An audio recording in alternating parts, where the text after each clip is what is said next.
that's me. A retired rubber man. No, not the stretchy circus kind of rubber man.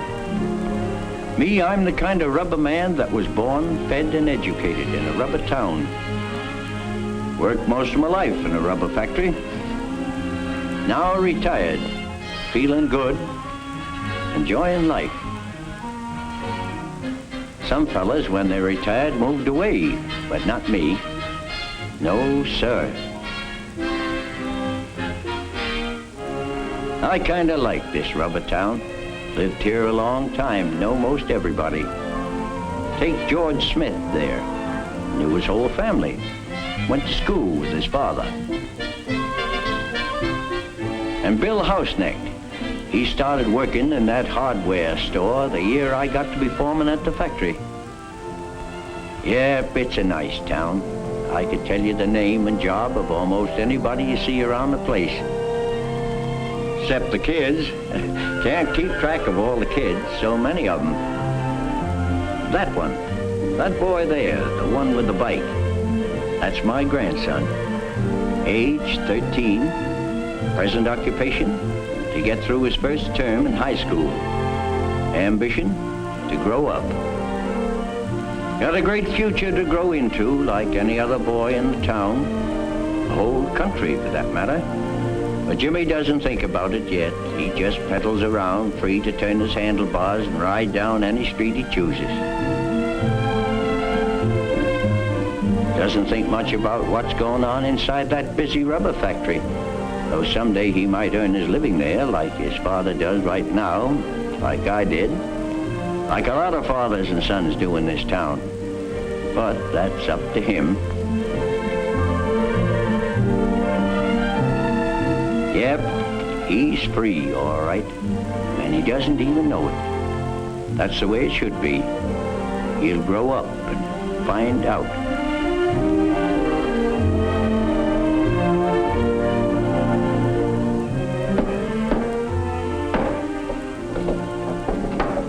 Hi, Gramp. Hi. Well, did Bill have the tax? Here you are. Special safe delivery to grandfather's. We go anywhere. Much obliged. I was almost out of them.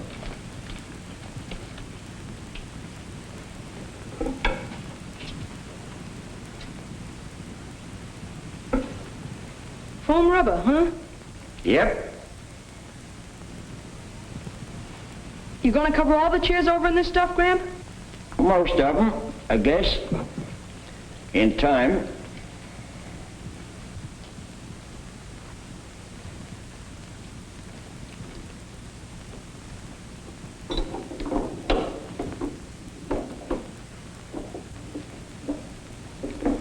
Boy, Gramps, you're sure bugs on rubber. Well, you're sure bugs on baseball. Yeah. But I thought when you retired from something, you were supposed to forget about it. Well, you can and you can't. But after 40-odd years, rubber still fascinates me. You know, it's an interesting thing, rubber. You said it. Let me show you something. Now watch.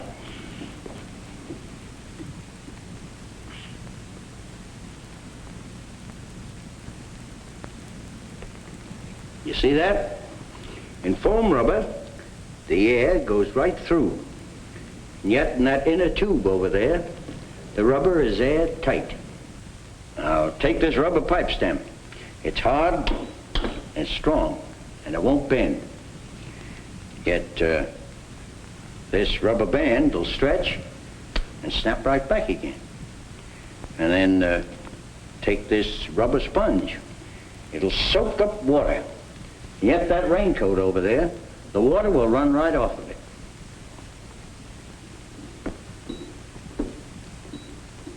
Hey, this is pretty springy stuff. Oh, I got something springier. Yeah? Where? Let's see it, Gramp. Well, you go upstairs and bring me an egg. An egg? Yes, a nice raw one. Huh? Go on. You deliver anywhere, don't you? Okay.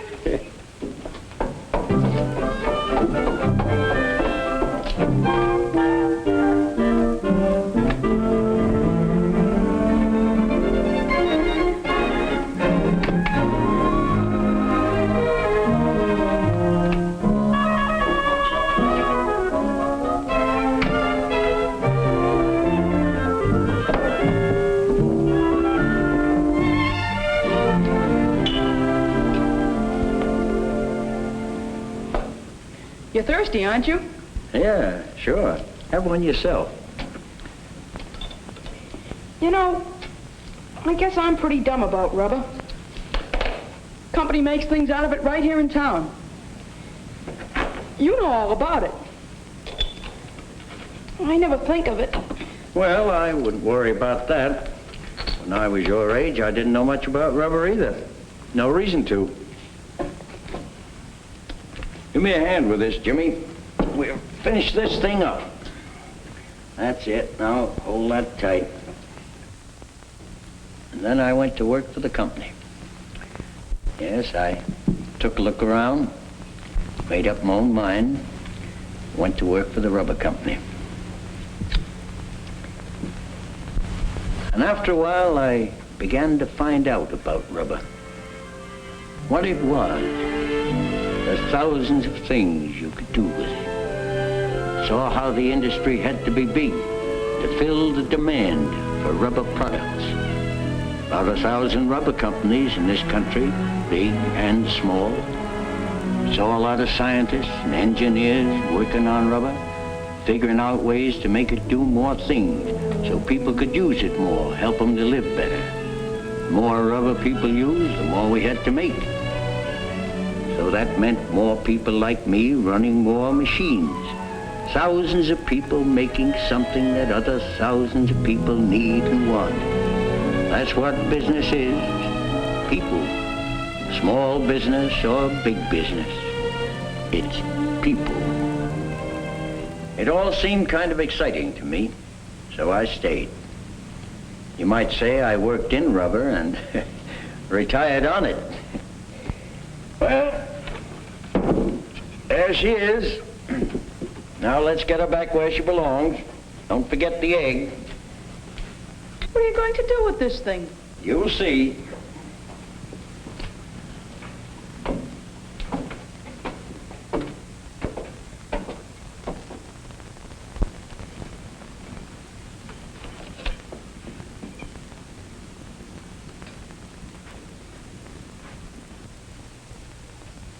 Pretty good. Hey, this is pretty good. How about the egg? Oh, yeah. Yeah, wait.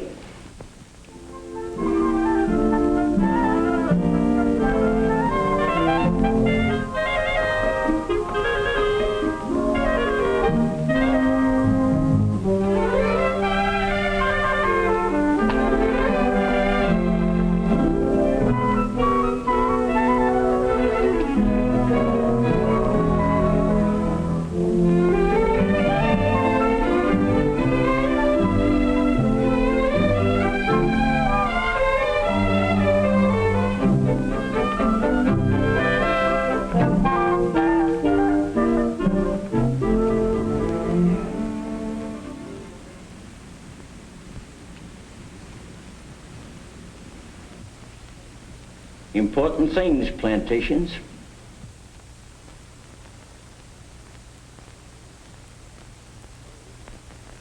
Those are rubber trees. Thousands of them. Planted just like an apple orchard. Only more work because there used to be a tropical jungle here. They had to build roads and bridges and railroads, plant the trees, wait for them to grow. It's a good thing they did, because wild jungle trees never could have supplied all the rubber the world demands today. No, sir. And plantations gave the scientists a chance to grow a better grade of rubber. There's a worker there, tapping a tree, cuts off a shaving of bark.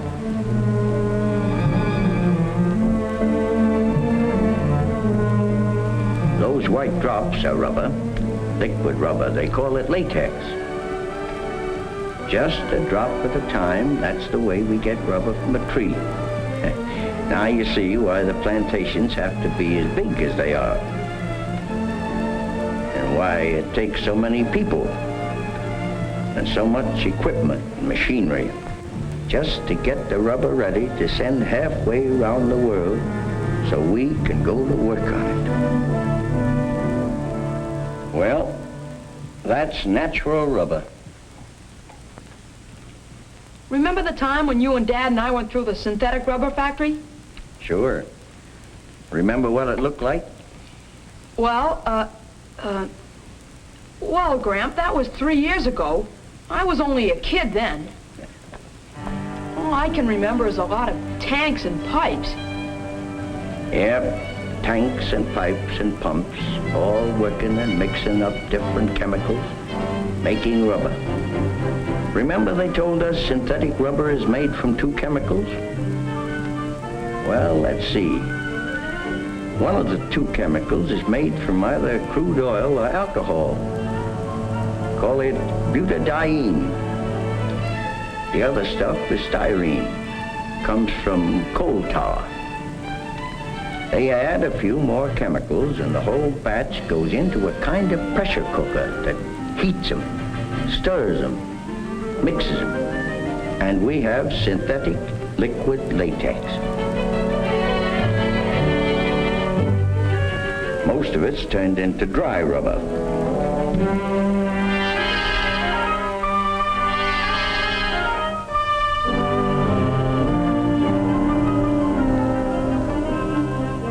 Gets pressed into 75-pound bales ready to be made into a lot of things. You know, synthetic rubber's a kind of, well, it's a sort of American production miracle. 1942, the enemy had most of our rubber trees. During a war, you need rubber. So big business and the government got together, developed synthetic rubber, built a whole new industry. Something that ordinarily would have taken 20 years. Did it in 2 years. Wow, they worked fast. I had to. You need a lot of rubber during a war. One of the most necessary things there is.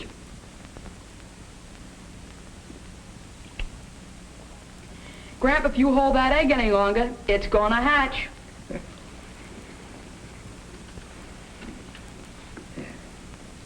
What's that?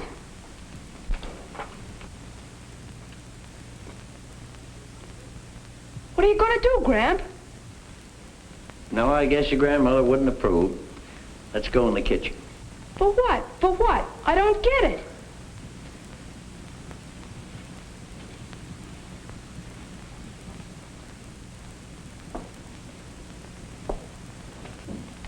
Yeah, this is much better.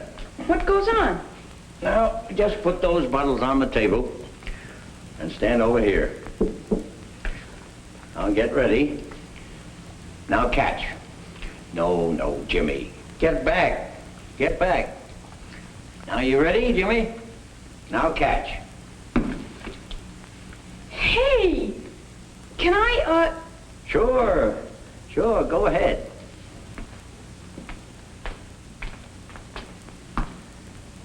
Go on, get back there and throw it.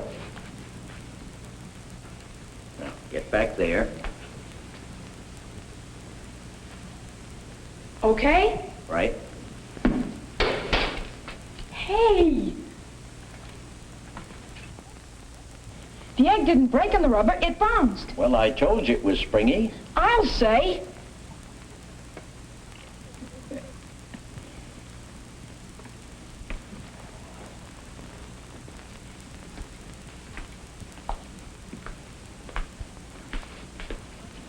What kind of rubber is it? Cellular rubber. It's a new kind of rubber with nitrogen blown into it. Makes it absorb shocks. May save lives in accidents. Oh, brother. What won't they think of next? Well, Jimmy, they keep thinking of lots of things because rubber by itself isn't of much use. Just like flour by itself wouldn't bake you a cake, rubber by itself wouldn't make you a useful rubber product. Take a bale of natural rubber, for instance. First thing you know, sort of giant meat grinder chews the rubber, softens it, gets it ready for processing. Different rubber products have different recipes, but they all start out the same way. Got to be mixed. One way is to put the rubber and the chemical compounds into a Banbury mixer. Or you squeeze the ingredients in a rubber mill till the rubber's smooth, even. Beats me how people think up all those machines. How they make them do, I don't know. Well, it's like I said, people working together. Takes some people to figure out how to put the machinery to work, to manage it, make it pay off. Then other people to work the machine. And still other people to put up the money to finance the whole operation. I own a few shares of stock myself. What's the matter? Oh, well, you said something. Well, I don't know, Well, I just never thought of rubber being made like a cake. Sure, it's mixed, shaped, and baked. Like Mom's cookies, huh? Yeah, or Grandma's donuts. Or tires. Well, some people's donuts would make better tires, I grant you, but not Molly's, not your Grandma's. Oh, Gramp.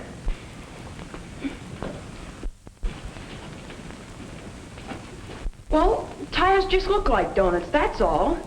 That's right. And tires look like barrels. Barrels? Kind of a peculiar idea, tire looking like a barrel. But it does. Yes, it does, that is, before it's baked. I was kind of surprised the first time I ever found it out. Went up to visit one of the company's tire plants. I saw my first barrel tire. Tires are built up layer by layer using sheets of prepared rubber with cords inside.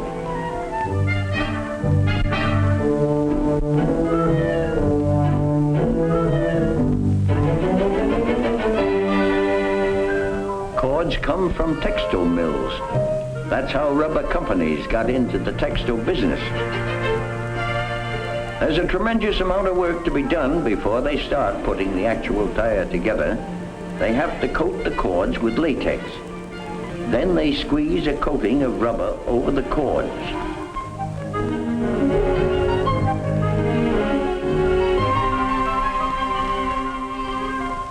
Then they put the barrel tire into a machine that shapes it and vulcanizes it, all in one operation. Most rubber goods have to be vulcanized to give them their permanent shape. There she was, looking like a donut, or a tire. Okay. I can understand about tires all right, but boots and shoes. Well, how do you bake a rubber boot? Well, first you got to build it. A lot of pieces fitted, stuck together on a last. Now, imagine something like this tired old foot of mine.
Then they put all the boots in a big oven, heat 'em, cure 'em.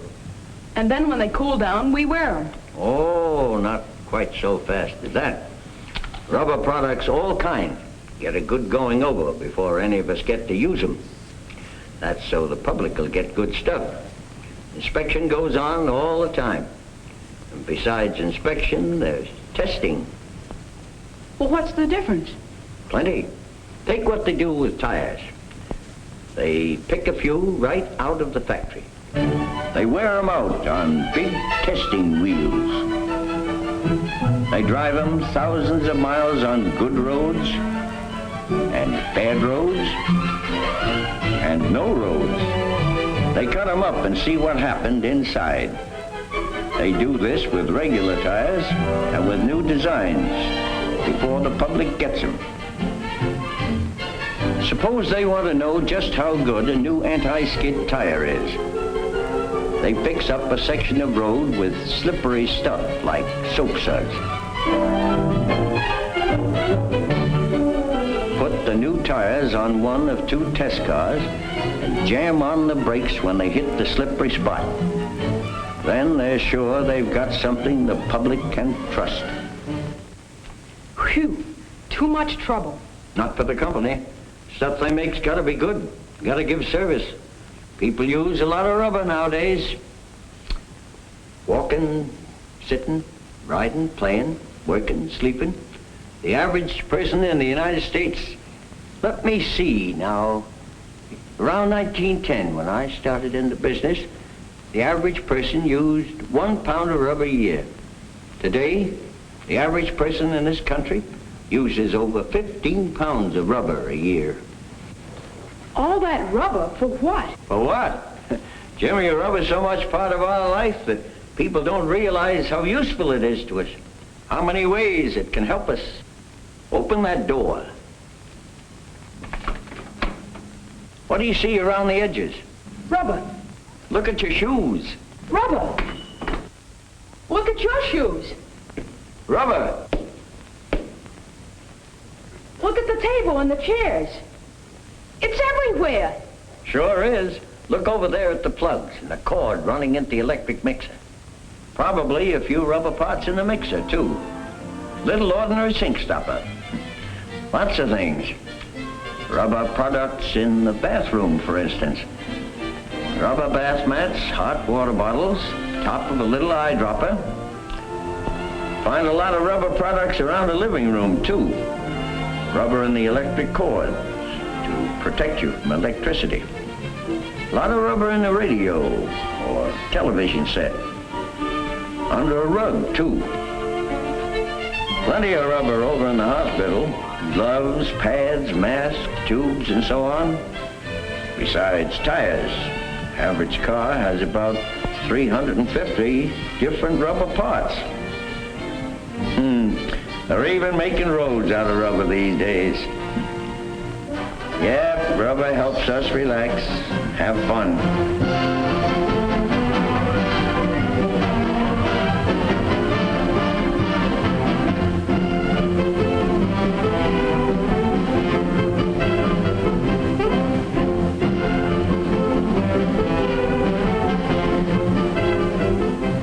You'll find rubber in lots of places. On a farm. Rubber is used plenty in all kinds of factories. Rubber conveyor belts carry raw materials and finished products. And rubber packing keeps steam and water and chemicals from leaking out.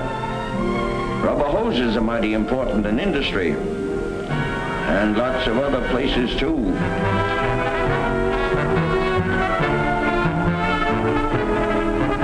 Seems you got to defend yourself nowadays if you're going to stay free. The modern army moves on rubber. Yep, rubber is needed in every branch of the service.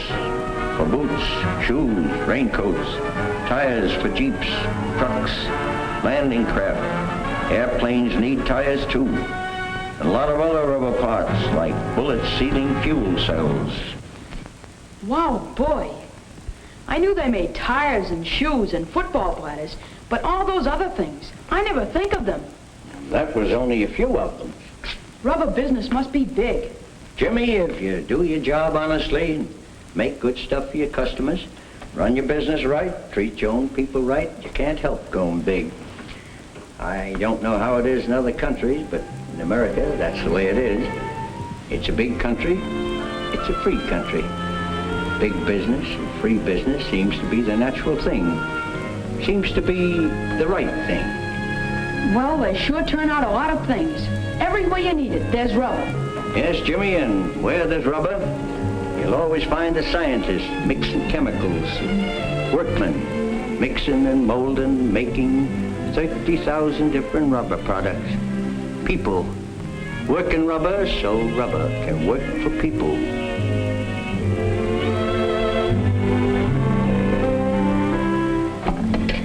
You think 2 of these things will hold you till supper? Well, Gramp, supper's a whole hour away.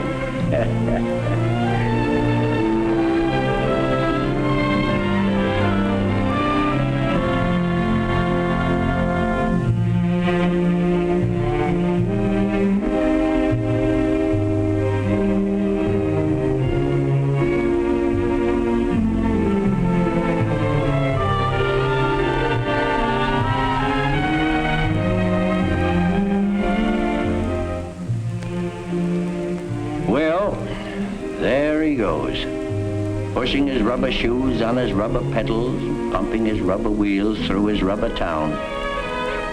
Guess he learned a little about rubber today. Tomorrow he'll learn a little about some other thing from somebody else. And that's the way he'll grow up, a little at a time, nice and easy. Because in this town, in this whole country, we got a thing called freedom. We don't think about it all the time or talk about it much, but we believe in it and we fight for it when we have to. Because it's just about the most important thing there is. Yes, sir. Guess everybody's got his own particular reason for wanting to keep it this way.